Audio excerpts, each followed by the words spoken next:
निर्गुण ब्रह्मरूप माझे ठिकाणी स्वच्छ झालेल्या मनाचे धारण करणारा योगी परमानंद रूप प्रकाम्य नामक सिद्धीला पावतो. मग ज्याची निर्गुण ब्रह्माच्या ठिकाणी तो स्वच्छ झालेला आहे, त्याचं सगळं गेलं पडलं, हे काय नाही, हे सगळं कपडा म्हणत होतो पण त्याला ध्यान त्याने खुलून बघितलं तर नुसतं कापूसच निघाला, कपडा खालाचा, कपडा नाही, आता निर्मळ त्याला ज्ञान झालं निर्गुणाच्या ठिकाणी. आणि त्याला मग प्रकाम्य नामक सिद्धी पावते. आता चित्ताची देवता तत्वगुणी आहे. चित्ताची देवता काय? तत्वगुण चित्तात. आणि मग भजन देवाचं होतं कुठं? सत्वगुणाचं. मग सत्वगुण कशाने वाढीला लागल? आपण कुठे केल्याने सत्वगुण वाढीला लागल का? हे बंद करावं लागल. आधी तुळशीची पवित्र माळ घालावं लागल आणि मग शुद्ध आहार शाकाहारी केल्यावर मग मात्र त्याचे सत्व गुण वाढणार आणि ते बाकीचे गुण ठरणार आणि मग त्याला देवाचं काय सांगितलेलं कळणार. नाही तर तुम्ही म्हणलात ना बाबा हे गप तू थेरडे, तुझं काय, तुला काय कळत नाही.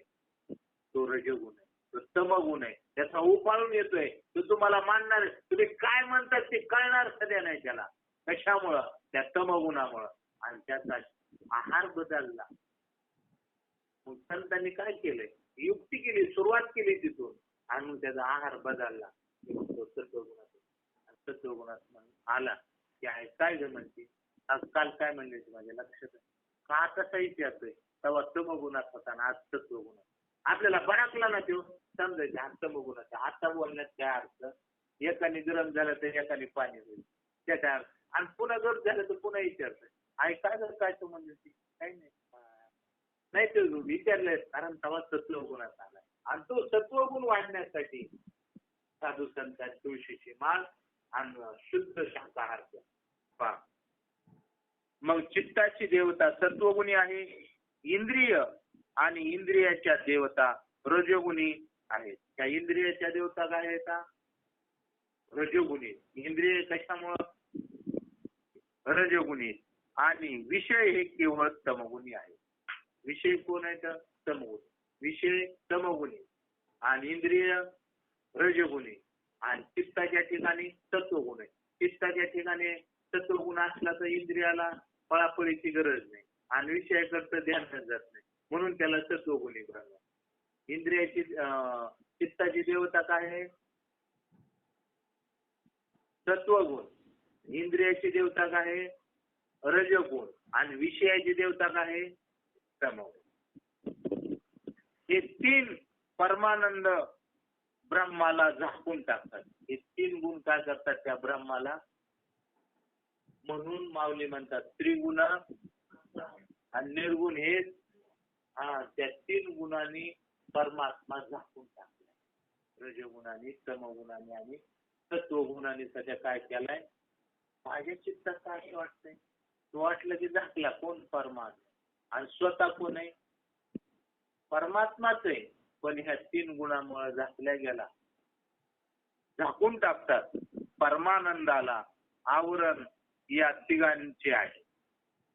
परमानंद कशाने झाकलेला आहे? तीन गुणांमुळे. आणि प्रत्येकाच्या तीन गुण आहेत. म्हणून त्या तीन गुणामुळे संत म्हणतात ते वाया गेले. आणि ते तीन गुण काढले निकालात. म्हणून गुरु ओम ब्रह्मानंद परम सुखदम केवलम ज्ञान मूर्ती द्वंद्वातीतम गगन सदृशम तत्वमस्यादि लक्षण एकम नित्यम विमलमचलम सर्वधी साक्षीभूतम भावातीतम त्रिगुण रहितम सद्गुरुम तन्नमामी. अशा सद्गुरूला नमस्कार करायचा आहे. आणि ज्याच्यात गुण नाही तो एकच गुण बसलाय, त्याची आपण सेवा केली, त्याला शरण गेलं. ते काय आपणा सारखे करीती मग ते आपल्यातलं गुण खरे नाहीत रे, हे खरं नाही. मग तो आल्या मग एका दिवसाची माळ घालू नाही का? हे कळणार आहे का? हे सतत पुन्हा तिथे जाऊन सत्संग करायचा. काय खोटे काय खरे, मग आपल्या बुद्धीला हळूहळू खोटत गेल्यावर मग परमार्थ कळतोय. नाहीतर बैलाच्या गळ्यात जशा गुरमाळा तशाच घातल्यावर कसा मेळ बसायचा.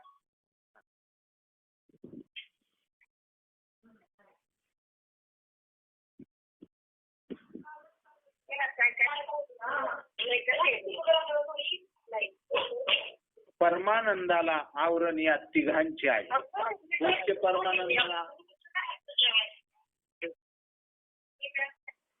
परमानंदाला कशाचं आवरण आहे? 3 गुणांचं. 3 गुणांचं आवरण आहे. हे 3 गुण परमानंदाच्या ज्ञानाला आडवे होतात. हे 3 गुणच परमानंदाला काय होतात? आडवे येतात. या 3 गुणाचा त्याग करून निर्गुण परिपूर्ण जे ब्रह्म आहे त्या माझे जो ध्यान करू.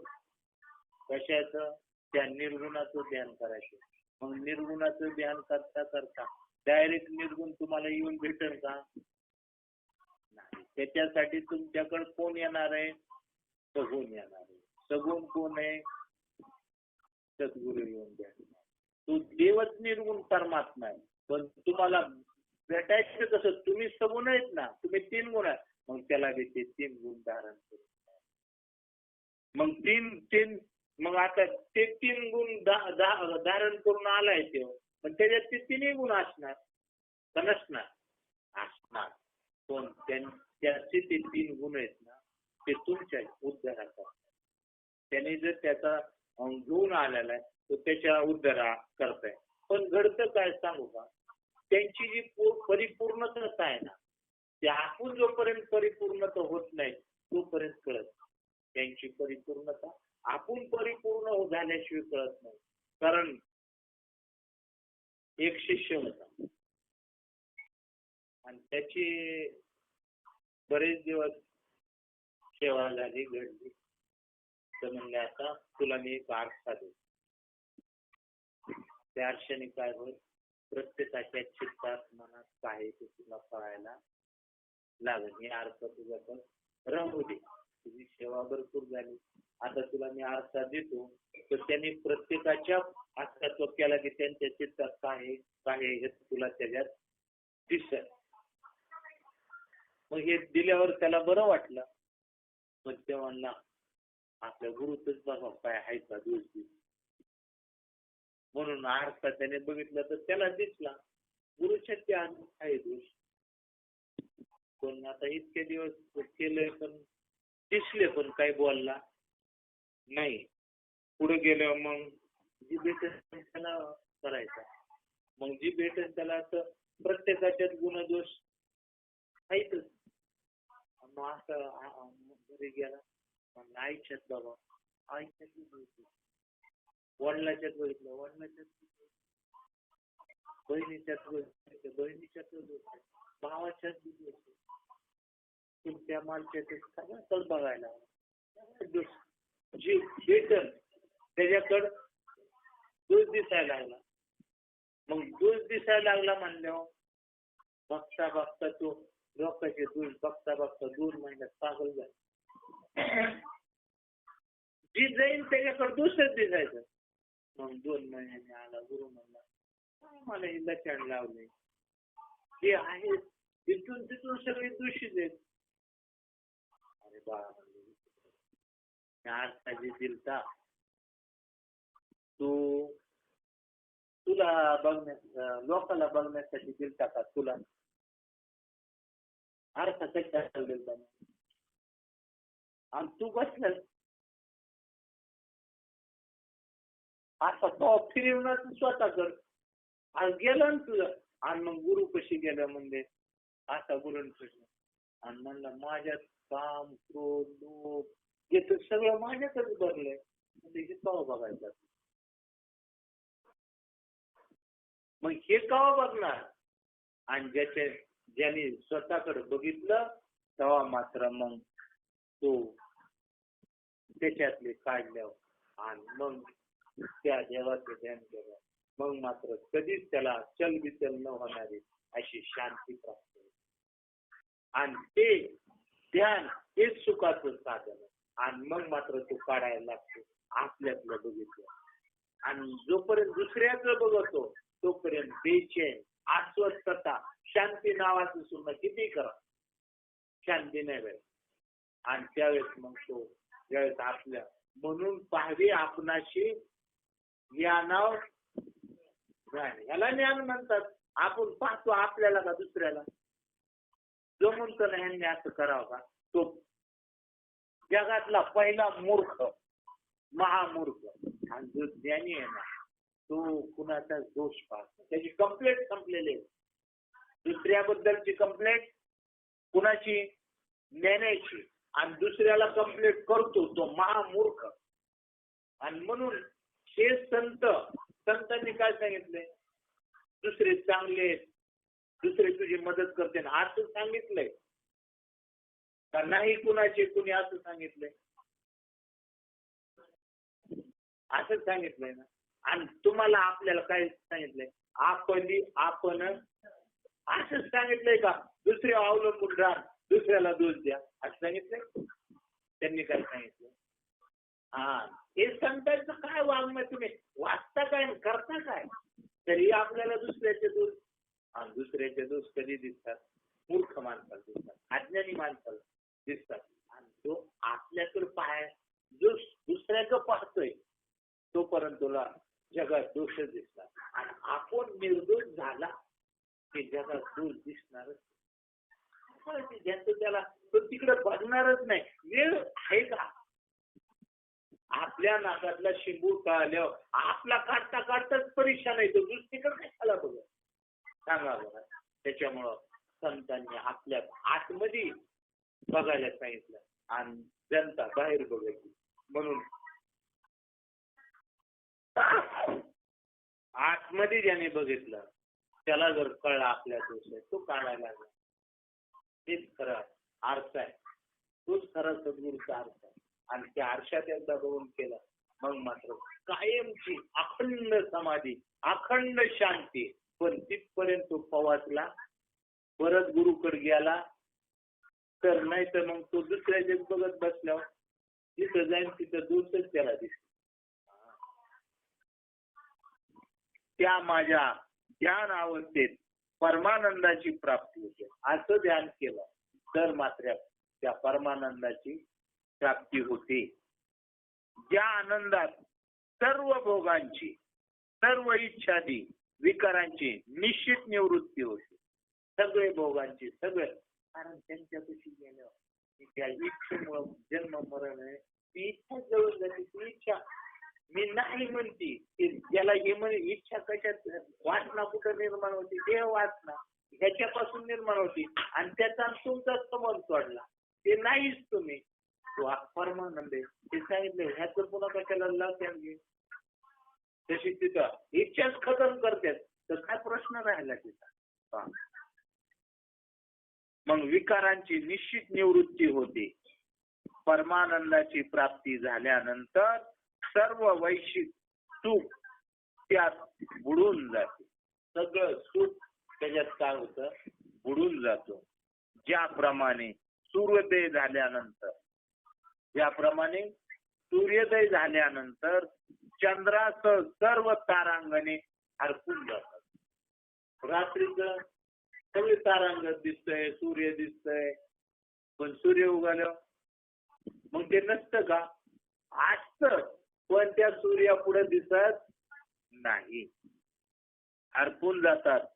सूर्य म्हणजे काय? मग दृष्टांत दिलाय. सूर्य उगवल्यावर तारांगणे चंद्र निघून जातो. सूर्य म्हणजे परमानंद, परमात्मा एकदा तुमच्यात प्रगट झाला तर बाकीचं काही किलमिश राहत नाही. म्हणून म्हणलं होतं त्याच्याकडे कंप्लेंट राहत नाही. ते सामने बिन्ने तारांगण निघून जातं. कधी? सूर्य उगवल्यावर. तसं मग सूर्य उगवला म्हणजे तो परमानंद, तो परमात्मा हृदयी प्रगटे रामरूप. ते रामरूप एकदा का प्रगट झालं त्यालाच म्हणतात सूर्य उगवला. त्या परमानंदाच्या पोटी कोट्यावधी भोग हरपून जातात. मग त्या परमानंदाच्या पोटी कोट्यावधी भोग असले तरी ते काय होतात? हरपून जातात. त्या परमानंदात इंद्रिय सुखाच्या गोष्टी लिज्जत होऊन एकदम विसरून जातात. त्या बाकीचं सगळं काय होऊन जातात, विसरून जातात. तू भानावत राहत नाही ना. दारू केलेल्या माणसाला जशी इंद्रिय ताब्यात राहते, दारू केलेल्या माणसाला इंद्रिय ताब्यात राहत, तो कुठं पडन, काय होईल, काय त्या गोष्टी बोलणं चालणं बोलायचं असतं, एक बोलतो तो त्याच्या इंद्रिय ताब्यात राहत नाही. तसा ह्याला साक्षात्कार झाला. इंद्रियाचा ताबा पूर्ण त्याचा तिथून गेलेला असतो. इंद्रियाकडे त्याचं लक्ष नसतं, विसरून जातात. उद्धवा, एक गोष्ट निश्चितपणे ऐक, जोपर्यंत परमानंदाची प्राप्ती होणार नाही तोपर्यंत अनेक प्रकारचे प्रयोग केले तरी कामाची निवृत्ती होणार. जोपर्यंत सूर्य उगवणार नाही तोपर्यंत चंद्र आणि तारांगले दिसणार. जोपर्यंत राम हृदयात प्रगट होत नाही तोपर्यंत कामाची निवृत्ती होणार नाही. म्हणजे कशावर काय, आणि जर काम मला त्याचा अर्थ देव हृदयात प्रगट झालेला नाही, सूर्य उगवलेला, आणि सूर्य उगवला की चांदण चांदण्या दिसणार नाही. उद्धवा, या अष्टमहासिद्धी प्राप्त होण्याकरता माझ्या कोणत्या स्वरूपाच्या ठिकाणी चित्ताची धारणा करावी त्या आहेत. शेवटी त्या आनंदाच्या ठिकाणी, त्या परमात्म्याच्या ठिकाणी. मग आपल्याला बाबांनी त्याच स्वरूपाचं ज्ञान दिले. म्हणजे किती फिरण्यापासून आपल्याला बाद करून टाकले, सगळं घोटाळे काढून टाकले, बाकीच्या काहीच घोटाळ्यात ठेवलं नाही का. सिद्धी प्राप्त करून घेण्याचे सामर्थ्य देव मनुष्य प्राप्त करून घेण्याचे सामर्थ्य देव मनुष्यात नाही. याप्रमाणे अष्टमा सिद्धी आणि धारणेचा प्रकार मी तुला सांगितला आहे. आता गुणामुळे प्राप्त होणारी सिद्धी कोणत्या आहेत त्या तुला जाणून देतो. हे जाणून घेण्याविषयी सावध बुद्धीने श्रवण कर. आता हे सिद्धी सांगितलं, आता गुणामुळे कोणत्या सिद्धी प्राप्त होत्या ते सांगतो. म्हणतात शुद्ध सत्व गुणात्मक धर्म प्रवर्तक अशा आणि रुद्ध रूपी माझी ठिकाणी मनाची धारणा करणारा मनुष्य शुद्ध होऊन षड उर्मी रहित होण्याच्या अनु मी मत्तत्व नामक सिद्धीला पावतो. कार्यासह रजगुण आणि तमगुण दूर सारून, काय रजगुण आणि तमगुण दूर सारून सत्वगुणाचा अधिष्ठान जो मी श्रीहरी त्या माझी जो अखंडकार वृत्तीने सर्व काळ धारणा करतो तो माझ्या सत्वगुणाने तत्ववान होतो आणि षडरूपी म्हणजे 6 उर्मीने रहित होतो. सत्वगुणाच्या ठिकाणी जर सत्वगुणात माझं ध्यान केलं तर तो षड उर्मीला काय करतो, खाऊन टाकतो, रहित होतो. त्या षड उर्मी कोणत्या आहेत? शोक, मोह, जरा, मृत्यू, क्षुधा आणि तृष्णा या 6 उर्मी त्याला हात लावू शकत नाही. या 6 उर्मी त्याच्यातून तो काढून टाकतो सत्वगुणाच्या धारणेत. सत्वगुणामध्ये षड उर्मी घालू शकतो. मग सत्वगुणात देव मिळावा म्हणून प्रयत्न करावा काय, षड उर्मी अरे देव एकदा मिळाला की सगळ्या गोष्टी होत्यात आहे. पण तिकडं न घालता मग इकडे एक अध्यात्मांचा बाकीच्यांचा असा चालला. ते आधी षडरूप गेले पाहिजे, आधी असं गेलं पाहिजे. अरे ते करता करता मरून जातात तरी नाही होणार. दिवस नाही उगवलं चांदण्या दिसतच राहणार आणि त्या चांदण्या घालवायचा प्रयत्न करीत बसल्यावर खरं का खोटं. त्यापेक्षा दिवसच उगवल्यावर त्या घालवायचा प्रयत्नच करायची गरज नाही, ऑटोमॅटिक झाल्यात. हे संतांची कृपा आहे. ते फक्त दिवस उगवला की त्याच्यासाठी ऑटोमॅटिक. आकाशासारखा निर्मळ व सर्व व्यापक अशा जगत रूप माझे ठिकाणी मनाने दानाने चिंतन करणारा हा जीव त्या आकाशामध्ये प्रगट झालेल्या सर्व प्राण्यांच्या वाणी श्रवण करीतो आणि दूर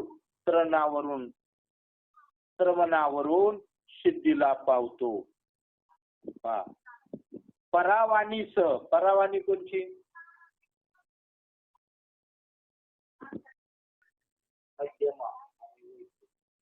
तिथं निष्पत्ती येतं.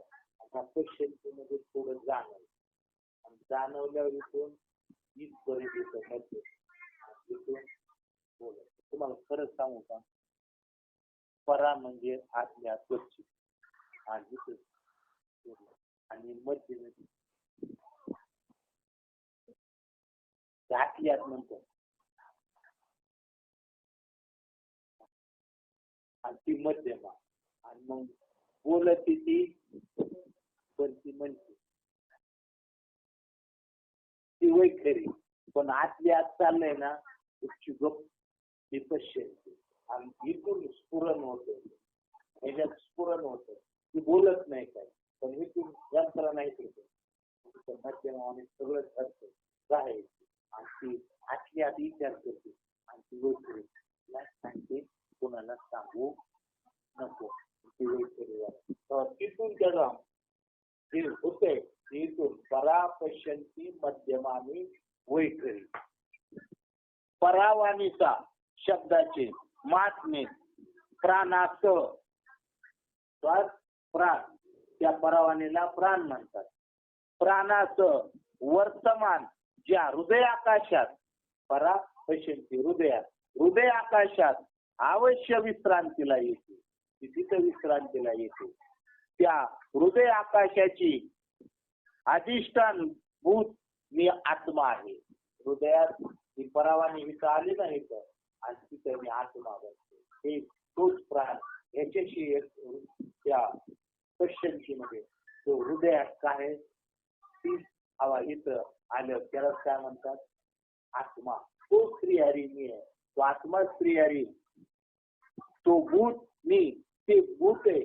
आता पंचमहाभूताला असलीच ना हवा, आकाश, वायू, तेज, जल आणि पृथ्वी. हे त्यातलं हवा हे मी भूत आहे. पंचमहाभूत आहेत ना. आणि तो भूत मी तिथं गेल्यावर तोच मी आत्मा बनतो त्या जीवाचा. म्हणून ही जी मूर्त्या तयार झाल्या सगुण त्या मूर्त्यांच्या नाकावाट श्वास म्हणून मी तिथं श्रीहरी नांदत असतो. पण तो जड कसा झाला तर ते मला ओळखत नाही. आणि ज्यांनी त्या माझ्या स्वरूपाला शरण जाऊन त्यांनी मला ओळखून घेतलं त्यांच्यासाठी मी तोच परमात्मा. आणि मी परमात्मा असून ते जड का झाला तर ते स्वतःला जाणत नाहीत. त्या 3 गुणामुळे ते झाकल्या जाते. आणि तो पुन्हा मी ओळखून घेतला की तो भूत मी आत्मा आहे. तसेच माझ्या ब्रह्मस्वरूपात भौतिक आकाशाचाही रहिवास असतो. तिथं आकाशाचाही रहिवास, कारण आकाशापासूनच तयार झालंय. आकाश आणि हवा येते. आकाश आणि हवा येते. फक्त हलवली तर वेगळी दिसते, नाही ते एकच आहे. हवा, आकाश आणि प्रकाश एक आहे आपले बाबा म्हणाले. आणि तुमच्या नाकातला हवा, प्रकाश, आकाश तुमच्या पुरतं विश्वभर आहे म्हणाले. म्हाताऱ्याला विचारलं, म्हातारा म्हणला माझ्या पुरतं. म्हणजे सांग देवाची आवला त्याला माहित नाही माझ्या पुरतं म्हणायचं. अरे विश्व व्यापक आहे. आपण आकाश, प्रकाश आणि आपल्या पुरतं नसून विश्व व्यापक जायचे. मग तुम्ही केवढे म्हणायचे? अरे तुम्ही बी आणू तो कडान तू काय आकाश एवढा. तुम्ही बी विश्वव्यापक आहेत. आणि ही निवृत्ती दादा कोण कळाली कुणाला? ज्ञानेश्वर महाराजाला. म्हणून ज्ञानेश्वर महाराज म्हणते माझं घर 10x10 नाही, माझं घर केवढं झालंय आता, हे विश्वाची माझे आयशे मती जयाची किंबहुना चर आचर आपणच झाला. आपल्याला व्हायचंय कापून दुसऱ्याचेच गोडवे गात बसायचे. तर कुणाचे ज्ञान नाही. एखाद्याला सांगायचं ना कुणाचं नाव सांगेल ज्यांनी पाहिल्याने नाही त्या बाबा आणि त्या बाबाचं कथा सांगत होते. आम्ही ते बाबा यायचे आमच्या तिथे, तू बघितले का? नाही.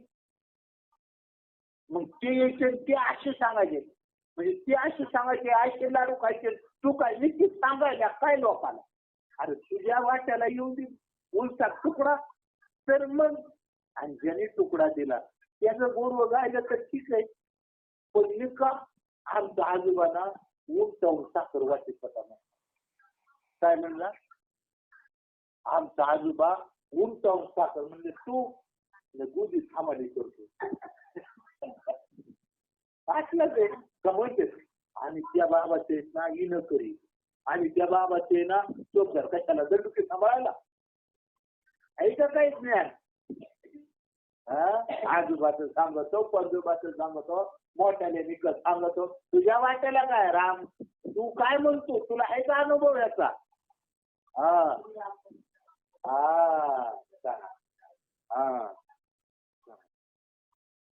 तसेच माझ्या ब्रह्मस्वरूपात भौतिक आकाशाची आकाश हे रहिवाशी. खरं ब्रह्म काय कसं कळून घ्यायचं सांगा बरं. देव कळत का जगाला?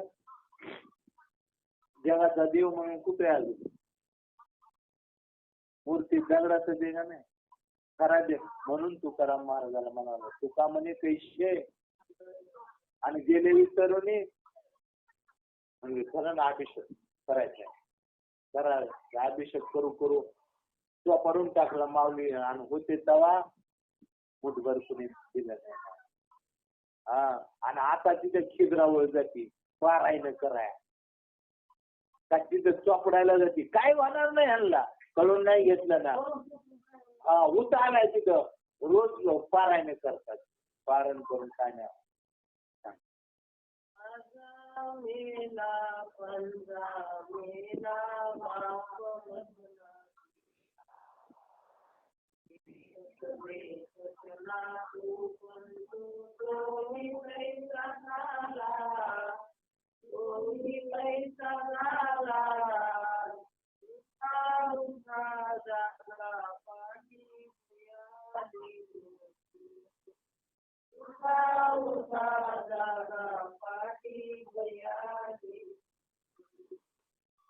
आता खरंच सांगा आता ते प्रमाण कोणासाठी? महाराज लोकांसाठी का सामान्य लोकांसाठी? कुणासाठी?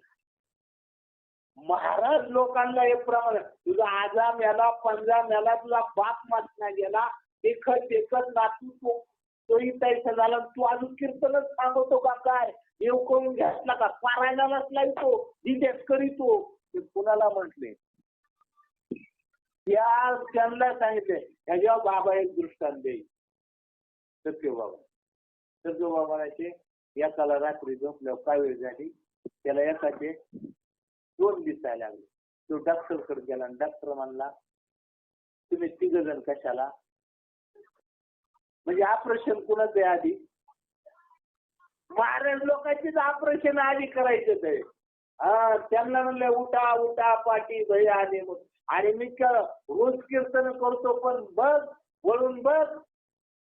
महाराज लोकांना झाले जी सांगतेच ना गाव फिरत आहेत त्यांना म्हणले उठा पाठी भयाले मोठे आणि पंढरी वाचून तुझा ठाव नाही कोठी. त्यांना सांगितले आणि त्यांना तर देवाची खबर तेच म्हणणार आपल्याला. देव काय आता राहिला? अरे आपलं खाणं पिणं उठणं बसणं देवाचं आहे. देव नाही अशी जागा नाही. देव बाबाचं म्हणायचे काय काया पाण्यावर गेला काय, आणि तुमच्या स्वप्नात येतो जागृतपणे यायला काय, त्यानं नाक कापलंय काय, हे बाबाचा टंका होता. हा म्हणून एक हे जे माणसं म्हणतात ना ते पेल्यावर बोलतो, नाही पेल्यावर नाही बोलत. पेला ना तर मग त्याला नका बोलू, तो का कुणाचं ऐकत, आणि पेलेलं नसल्यावर बोला. तसं ती एका बाबाची गुंतली ना मग गाठ पडावं एका दिवशी, मग पडावं गाठ सांगा. हा तोच देव नाही अशी जागा नाही, पण काय करा. आणि देवाच सांगत होते, देवाच सांगत आहे, पण देव स्वप्नात सगळ्या नाही. आणि स्वप्नात जर आला तर जागृतीत यायला काय भीती वाटते काय. आणि एवढं करून देव त्यांना कळालेला नाही. पण सांगायचं काम कोण, म्हणजे डॉक्टरला एकाचे किती दिसते तरी दवाखान्यात थाटू नाही देऊ, या माझ्यात ऑपरेशन करा. आता ते कशाचं ऑपरेशन करीत आहे, त्याला किती दिसते ते कोण, आणि डॉक्टरला किती दिसते त्याच्याकडे जावं.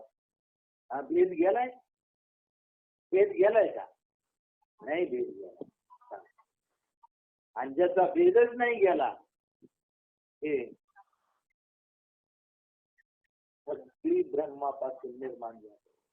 हे सगळं ब्रह्मापासून निर्माण, ब्रह्माची आपण लेकर, तर त्यात भेद कसं काय, कसं काय गेलाय का भेद. तुम्हाला व्हिडिओ टाकलाय तुकाराम महाराजांचा, सांगा कोण आहे. वाघोलीचे कोण, रामेश्वर भट. हा त्यांच्याकडे न्याय निवाडा सांगा गेलाय का ते. आणि न्याय निवाडा करायला कोण येतं, आमच्याकडे ती चालत नाही आमच्याकडे. आणि आपण सगळे एक ब्रह्मच आहे जगामध्ये, ब्रह्म दिसे. हा आपण एक ब्रह्म असताना ब्रह्माला पाहत नाही आणि आपल्या देश पाहतात. आणि ती कुठे येतं, टॉप लेवलला सांगायला, ते टॉप लेवलला. कोण बीडी, बीडी टॉप लेवलला आहे. म्हणजे एकाचे 3 दिसतात असे दवाखाने येतं. आणि माणसं कुठे जाते जास्त ऑपरेशन करायला, काय होणार. म्हणून आधी ऑपरेशन त्यांच्यासाठी प्रमाण आहे. उठा उठा आज आम्हाला पण. आणि तुम्हाला सांगू का दुसरे हरिपाठातलं प्रमाण सांगू, ते कुणासाठी लावले. हरिपाठात असं एक प्रमाण आहे, औषध तयार काय प्रमाण आहे, साया सकर्षी आणि हरीशी न बजाची. आता प्रपंच काय करणाऱ्याला तो बाबा म्हणतोय का त्याचा प्रपंच बी तोच आहे ना. हा फक्त घरातल्यासाठी करतोय, हा मठासाठी करतोय, तो बी सायासच करतोय. जडासाठी, जड वाढवण्यासाठी तिकडं लोक ही इमारत बांधते त्यांना तरी व्हायना. पण तू घर बसल्या चला द्या करीत करीत काय करतोय, तुझा बी सायासच चाललंय. हे सायासी कुणासाठी प्रमाण, हे बाबा लोकांसाठी प्रमाण. हा त्यांच्या डोक्यात आलं पाहिजे की तुझा बी प्रपंच चाललाय, तू त्याच्याच सायासाठी करतो. हा पण त्यांनी हे प्रमाण कुणासाठी सांगितलं. आज ते परत म्हणणार ऋषीनं तू कुठं हरीला बसतो, तुला तर अजून हरी माहित नाही, आज तू आमच्याकडनं कुणा मोठं करू. तुला जर हरी कळाला असता तर ह्या जडाची काय त्यालाच जड वाढवण्यासाठी ते प्रमाण केवळ बाबा लोकांसाठी. कारण बाबा लोक जडाचा विस्तार करीत असलं तर सायास त्याच्यासाठीच आहे का देवासाठी सायास आहे. कुणाचा, बाबा लोकांचा. सामान्य लोकांसाठी नाही ते प्रमाण, सामान्य लोकांना नाही. तू जर वरमाईची तर काय म्हणले वयात कसं असतं सांगा बरं. तोच मी परावाणीसह प्राणाच्याही प्राण, प्राणाचाही प्राण आणि सर्व वाचांची वाचा आणि सरस्वतीचा जीवन आणि ही गोष्ट उद्धवा सत्य तू जाण. निवृत्ती महाराज, ज्ञानेश्वर महाराज कोण होते म्हणून विचार. ज्ञानेश्वर महाराज निवृत्ती दादांचा, निवृत्ती महाराजांचा प्राण होता. कोण? मग आता निवृत्ती महाराजांचा प्राण म्हणजे कोण आहे? ज्ञानेश्वर. आणि ज्ञानेश्वर महाराजांचा प्राण कोण?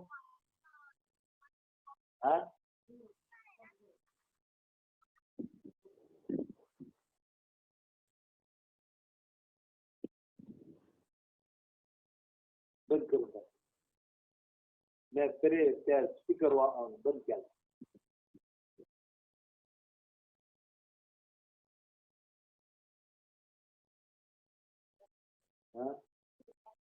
म्हणजे ते बी सांभाळायचे आणि हे बी ऐकायचे. पिकाचे हात ठेवायचे आणि पिकाचे हात ठेवायचे. दोन्ही पेवावर ठेवू जाता हात. इकडं नाही तिकडं नाही. आज कोणतं तरी केलं आणि आपण ह्याच स्थितीला गेलो. आपल्याला 1 तास मिळू नये याच्यासारखं मग आपलं बी भाग्य आणि ते आपल्या हातात आहे बरं. पण आपण गुंतून जातो. आपल्या हातात आपण हाताने गुंतून घेतो. तिथं सोडवणारा कुणी नाही, बांधणारा कोणी नाही. म्हणून किती विचारपूर्वक संतांनी शब्द करा. आपण केवढा विचार चालू. इथं तुम्हाला सोडवणारा दुसरा कुणी, तुम्ही ह्याच्यातून सुटायचा प्रयत्न केला तर सुटू. आणि कशातून सुटायचंय? ह्या जड गोष्टीतून, ह्या मायावी रूपीतून. हे खरं नाही म्हणतो पण त्यातच गुंततो. ह्याच्यातून सुटायचं. आणि मग तो निवृत्ती नाथाचा प्राण कोण? ज्ञानेश्वर महाराज. आणि ज्ञानेश्वर महाराजांचा प्राण कोण? निवृत्ती दादा. मग प्राण म्हणजेच तो मी कोण आहे? शरीरातील जो वास्तव सरस्वतीचेही जीवन आहे. उद्धवा सत्यदान तूच प्राण सगळ्यांचा जीवन आहे. मग आपला कोण आहे? आपला प्राण कोण आहे? ज्ञानेश्वर महाराज. आणि ज्ञानेश्वर महाराज म्हणजे काय? चैतन्याचा जिव्हाळा. ऐका नाही, चैतन्याचा जिव्हाळा. ज्याला चैतन्य कळाले त्याचा जिव्हाळा म्हणजे ज्ञानोबा आहे. मग चैतन्याला, प्राणाला ज्ञानेश्वर महाराज म्हणले, तुकाराम महाराज म्हणले नवे नवे इतकं देव आम्ही संत वेगळे नाही. त्यांना म्हणले मग आज ते नाही का? नसले महाराज बोलन का? पण त्याची ओळख नाही त्याला. आणि उलट म्हणतो आज कुठं देव राहिलाय का? म्हणून चैतन्याची देवाची सोय. आणि म्हणून उद्धव निश्चित तू जा. मी तोय म्हणून अशा माझ्या स्वरूपाचे दृढ ध्यान कर. आपलं दृढ झालं. देह जावो अथवा आता दुसरं मी शरीर नाही, आता मी तेच आहे. आता एकदा गाठ बांधायची. एवढंच तुका म्हणे जन्म आल्याचे आणि एक तास एवढं आपलं काम होतं. त्याला बघितलं आता काय घडलं तर घडलं, नाही घडलं बस आपलं जीवनाचं सार झालं. आता बस काही याच्या पुढं अशी इच्छा असते खतम होत. बस आता तेवढा तो परमात्मा स्वतः मी आहे. आता तो परमात्मा मी आहे.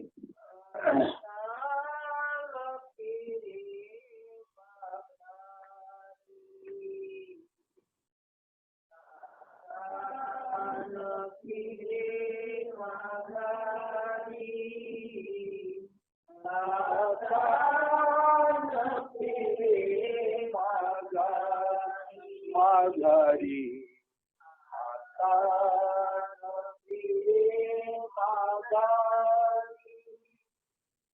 पैसलोचे जाई गोविंदाच्या, पैसलोचे जाई गोविंदाच्या, पैसलोचे जाई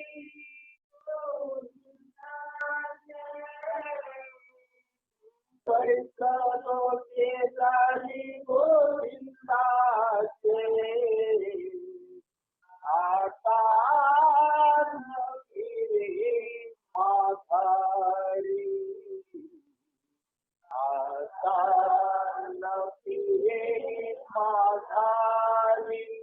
मागारी माघारी आता न फिरे माघारी आता न फिरे माघारी. आता माघारी आता मी कुठं बसले गोविंदाच्या शेजारी. आता मी इथून उठणार नाही आणि तिथून उठली अशी मग काठीवर. मग इथं तिथं जागा. आता कुठं बसले आता उठणार आणि उठली तर सीधा काठीवर गरम पाणी केलेलं. मग तेव्हापासून गेलो काय मग राम बोलो बाय राम बोलूच नाही. मग तिथून उठलो म्हणून तिथून आपण उठायचं. आता बैसले गोविंदाच्या शेजारी आता न फिरे माघारी. आता तो देव कळायला त्यालाच सोडायचा नाही. आणि त्याला जर सोडला तर मग कुठं जागा आपली नाणीत डायरेक्ट आंघोळ करूनच त्याची घ्यावं. मग गावाच्या बाहेर हा मग गोविंदाच्या शेजारी बसली तर कुठे ती गावात आहे. या गावात आणि या गावातून उठून त्या गावात जायचंय तर गोविंदाची संगतीपासून उठायचंय. माझ्या स्वरूपाचे दृढ ध्यान जो हृदयात करतो तो सर्व शरीरातील जीव स्वरूपाने चित्र विचित्र वाणीचे श्रवण स्वतः करतो. तो सगळं श्रवण करतो. परा म्हणजे त्या अर्थ जसा दिलाय त्याला सगळं कळतं. मग हृदयात याचा ते कळालं सगळ्या त्या हृदयातलं चित्र विचित्र तो श्रवण करतो. परावाणीसह माझी धारणा चित्तात केली. परावाणीसह माझी चित्तात धारणा केली असता जगात चालणाऱ्या गुप्त गोष्टी त्याच्या कानावर पडतात. एकदा का चित्तात त्याच्या परावाणीसह देवाचं माझं ध्यान केलं. त्याला ध्यान केलं की गावातल्या सगळ्या गुप्त गोष्टी त्याच्या कानात. मग कसं कळत होतं त्यांना युक्ती त्याची.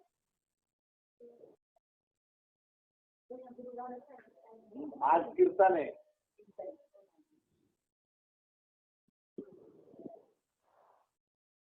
गोष्टीच आपलं किती आहे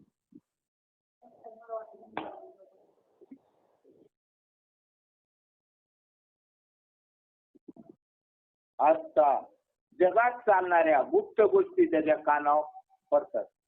चालणाऱ्या गुप्त गोष्टी पडल्या का नाही कानावर. आपण परमानंदाच्या सतत जवळ आहे म्हणून चाललेल्या गुप्त गोष्टी झाल्या उघड झाल्या आपल्या कानावर यायला. गुप्त ठरलेलं असेल ना 6 महिन्यापूर्वी कीर्तन पण आलं का नाही कानावर आपल्या. जागेवर बसल्या बसल्या त्या गुप्त गोष्टी त्याला येतात. बघा कुठं विषय आला कुठं त्या गुप्त गोष्टी त्याच्या कानावर घर बसल्या येत्यात. ऐका नाही साक्षात ऐका नाही.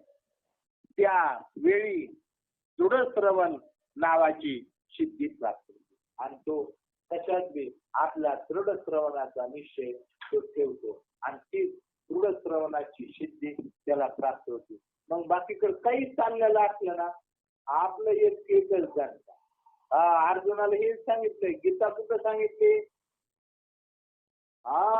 जिथं लढाई चालू होती तुकाराम महाराज म्हणतात आम्हा रात्रंदिवस आम्हा आंतरबाह्य मन आणि मनातली खरं कपोत भांडण नाही. जग एवढं करतोय मग तिथं रात्र दिवस युद्धाचा प्रसंग आज चाललाय. तो त्याला हे कळाल्यानंतर परमानंद झाला. चित्तात माझं ध्यान गेलं. मग तो तिथं ठाम होतो आणि बाकीच्या सगळ्या गोष्टी त्याला श्रवण करायला जागावर बसल्या भेटतं. पण तो मात्र हे त्याचं ध्यान मात्र सोडत नाही. ही श्रवण सिद्धी तो दृढपणे त्याचं ते काम चालूच असतं.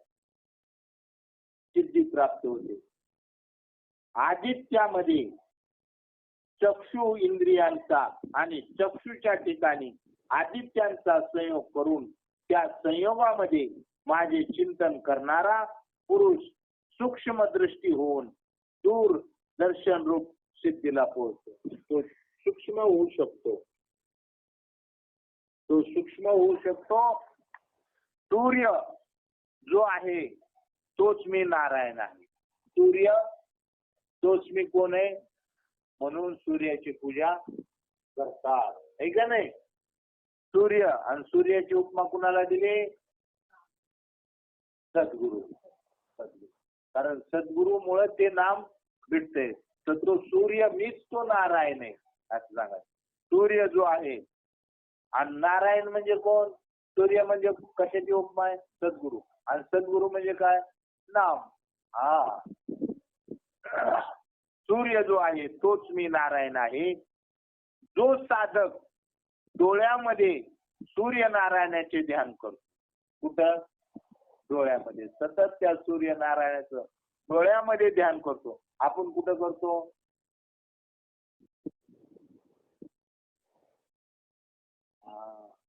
पण सूर्यनारायणाचं डोळ्यात ध्यान करणं म्हणजे तो सतत पाहायचं झालं तर कशात सद्गुरूची मूर्ती, दुसरं काय वागता येणार? तेव्हाच त्याचा तो ठिकाण्यावर राहणार. हा, त्याला बघायचंय तर डोळ्यामध्ये काही जेथे जातो. दुसरं एक प्रमाण, जेथे जातो ते तू माझ्या संगाची. तिकडे पाहिजे तिकडे काय नाही. रामदास स्वामी, मी मस्तक ठेवितो ज्याच्या. सुरुवात काय?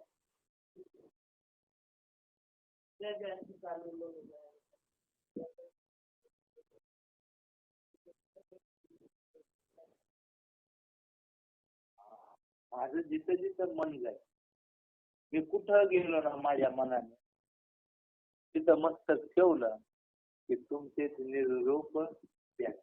मी मस्तक ठेवीन तिथं तुम्ही आहेतच. का? ते नाम कळालंय, त्याच्यामुळे तो देव कळालाय. आणि ते निज तुमचं रूप मला तिथं मस्तक ठेवीन तिथं तुम्ही तिथं का बदललंय तिथं. म्हणून मला सांगितलं ना, देव आपल्या अवती भोवती गच्च भरलेला आहे. म्हणून जनाबाई म्हणते देव खाते, देव पिते आणि देवावरच मी निघते. आता सांग बरं, देव कोणता असं? हा, तो पाहण्यासाठी तो तसा दाखविता येणार नाही. तर मी डोळ्यात मला सूर्याला पाहते म्हणजे सद्गुरूला पाहते. सूर्यनारायणाचे ध्यान डोळ्यात करतो तेव्हा त्याच्या डोळ्यात ब्रह्मरूप होतो. तेव्हा त्याचा डोळ्यात ब्रह्मरूप होतो. आणि तो स्वतः सूर्यनारायण स्वरूपीच होतो. आणि त्याच्या डोळ्यात ब्रह्मरूप झाला, डोळा ब्रह्मरूप झाला तर मग तो काय होणार? सूर्यनारायण स्वरूपच होणार, आहे का नाही? मग आधी आपला डोळा काय करावा लागेल? ब्रह्मरूप करावं लागेल. आणि मग तो सूर्यनारायण स्वरूपच होणार. मग आपला डोळा ब्रह्मरूप करायचा आहे का दुसऱ्यात बघायचा आहे ब्रह्म झालाय का नाही? आपला डोळा ब्रह्मरूप करायचा आहे तर मग सृष्टीत सगळा सूर्य दिसन. सांगा बरं. मग आपला डोळा गिधाडाचा, गिधाडाला रात्री दिसत ना? वाटत नाही दिसत ना, दिवसा दिसत. अनवट वागुळीला हा, याप्रमाणे डोळा आणि सविता. सविता म्हणजे काय? कुणाच्या पुरीचं नाव सविता? नाही ना आपल्या कोणाच्या. बरं, याप्रमाणे डोळा आणि सविता. सविता म्हणजे काय? सविता म्हणजे सूर्य. सविता म्हणजे काय? सूर्य. या दोघांच्या ठिकाणी माझे नारायणाचे ध्यान करावे. आता तिथं लिहिले का? पण डोळा आणि इकडे सांगितले सूर्य पहिलं, तर तिथं सविता नाम दिले. तर सविता म्हणजे सूर्यच असणार ना, एवढं लिंक लागली पाहिजे तर कळत आहे. नाही तर आपल्या इकडं तिकडे गेल्यावर नाही कळत. एकदम परफेक्ट झालं. काही बी कुठं घोटाळे करून दे त्यांनी. शब्दाची फक्त आतला बदलीच आहे ना, पण ते आपलं ध्यान झालं. हा, आणि आतला बदली नाही केली तर मग तुम्ही असेच असं करणार. ते आतला बदली केली म्हणजे मग सविता म्हणले काय म्हणले, मग सविता आहे का काय गुन्हा ठेव. सविता म्हणजे काय? सूर्य. सूर्य. आता दुसरीकडे एखाद्या ठिकाणी जरी सविता सांगितलं तर सविताचा अर्थ काय? सूर्य. सूर्य म्हणजे काय? सद्गुरू. सद्गुरू म्हणजे काय? नाम. ते चैतन्य, ते ब्रह्म. या ध्यान यांचे नारायणाचे ध्यान करावे तेव्हा डोळा बघा लगेच पुढं डोळा सूर्य आणि नारायण या तिघातील एकरूपता प्राप्त होते. मग डोळा सविता आणि तो एकच होऊन जातो का वेगळा होतो सांगा.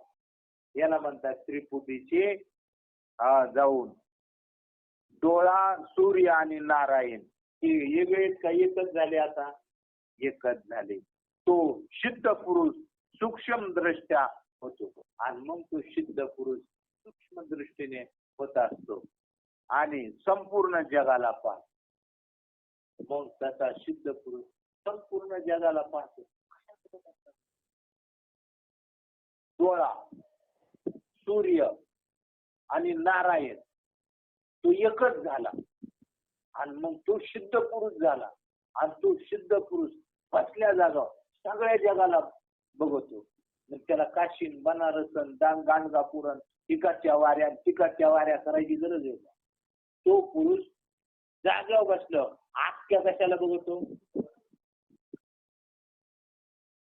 विश्वाला अख्ख्या जगाला बघतो. ते फिरण का गाणगापूरच्या वाऱ्यात. मला एक जण म्हणलं बाबा तुम्हाला न्यायचे जगभर गाणगापूर. म्हणलं जेव्हा मला भूक लागेल ना तवाय काय त्यांची म्हणजे विचारधाराच नाही ना. न्या मी बाबा प्रत्येक पुणवाला ना एक जीभ भरून घेतो.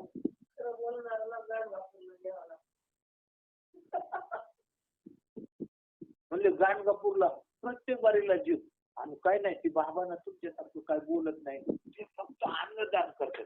म्हणलो किती बऱ्याचशी खाली तो वाटता नाही म्हणले तू गाव असून 10 खेड्यातली ना तिथं 40-60 फूट आमच्या इथं जमत. त्याला काय बोक आलाय वे अन्नदान घालायला. ते असलं काही नाही सांगत तो काय करतो अन्नदान आणि कुणाच्या जेव्हा 40-40 माणसं त्याच मग काय करते तिथे असं अनुग्रह वगैरे नाही मग कुणाला मग पोरग होत नसलं काही मग ते तिथं घेऊन जायचं आणि मग त्या 4 महिन्या वाऱ्या आणि मग देवासाठी जातेत का कशासाठी जातेत आपल्याला नसते सांगत. ते फक्त गाणगापुराला गेलेले सांगत.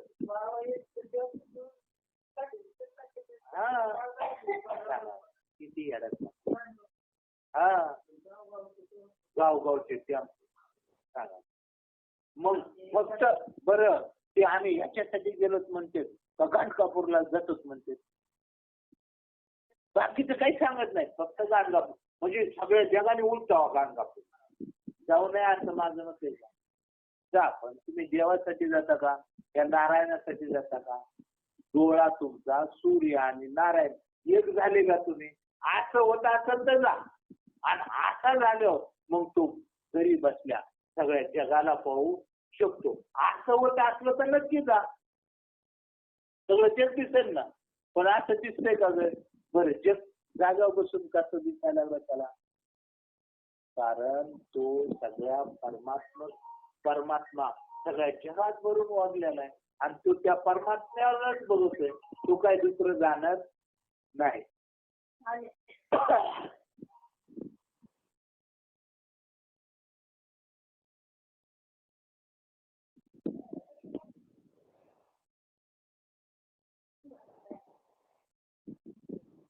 तो दुसरं कशाला पाहत नाही. एक चैतन्य त्याला दिसणार एक सूर्य त्याला दिसणार. तो सूर्य डोळा आणि नारायण तो एक झालाय. आता जगामध्ये त्याला दुसरं काही दिसणार आणि कुठे गेलं तरी त्याची आहे तोच दिसणार ना. जे तो व्यापक नाही ना तो व्यापक तसा तो त्याला दिसणार. तो सिद्ध पुरुष एका ठिकाणी बसून एकाच वेळी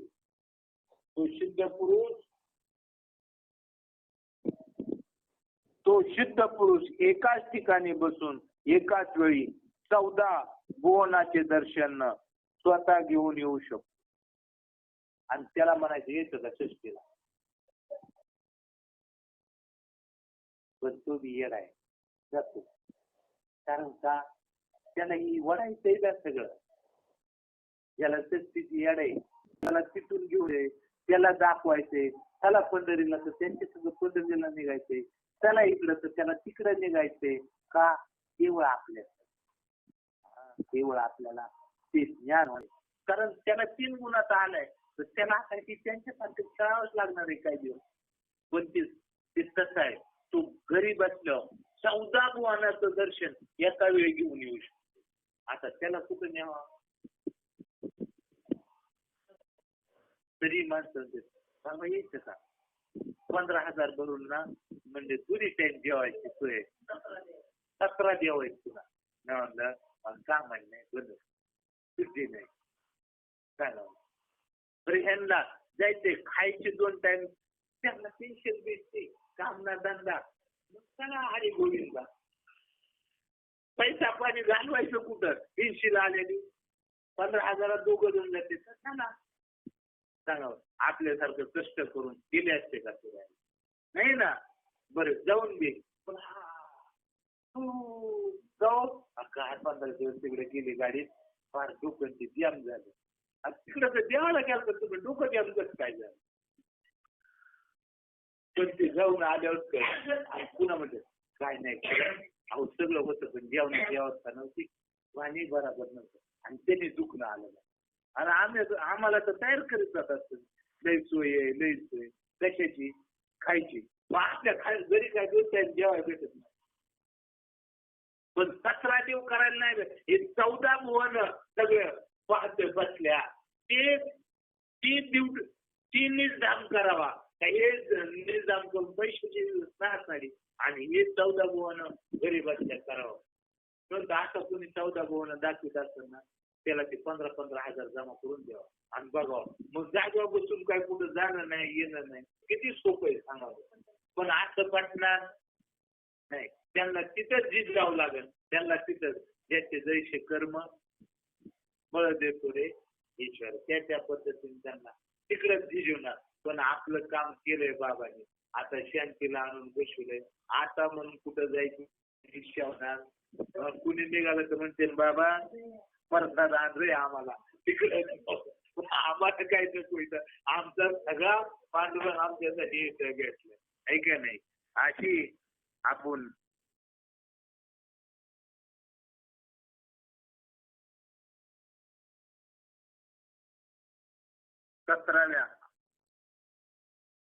सतरावा श्लोक नाही 21वा श्लोक पाहिला आणि उद्या आपण काय करू 12व्या श्लोकाला. पण उद्याच आहे सुट्टी आपल्याला आहे का नाही.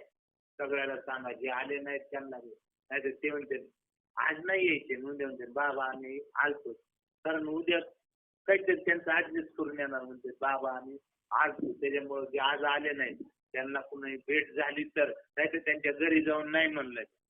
भेट झाली तर काय म्हणायचं आज सुट्टी आहे उद्या बरं का. मग परवा दिवशी आपण 21व्या श्लोकाला 22व्या श्लोकाला सुरुवात घेऊया.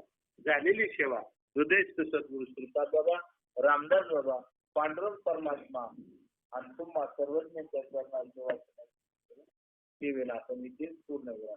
कुंडली गौरदेव पंढरीनाथ भगवान